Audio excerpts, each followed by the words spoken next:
How to delete Roblox account on mobile. In this video, I'm going to show you how to delete your Roblox account on an iPhone, Android phone, or Samsung phone. And if this video helps you, please consider giving it a like and also subscribe to my channel because that really helps me out.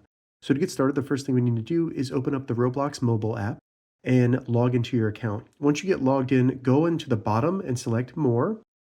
And then in the menu that opens up, scroll down and select Settings.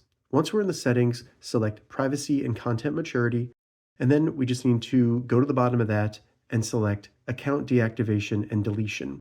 So you have two options here. You can first deactivate your account if you want it to be hidden from other people and also where you can't use it, but you can reverse that by reactivating it. Additionally, you can also permanently delete your Roblox account by selecting Initiate and then just confirm you want to initiate the account deletion. This may take a couple days, but keep in mind, once you do that, you cannot recover your Roblox account. So it's permanently deleted forever. So if you want to permanently delete your account, select Initiate, and then it will be permanently deleted. If this video helped you, give it a thumbs up, and please consider subscribing to my channel.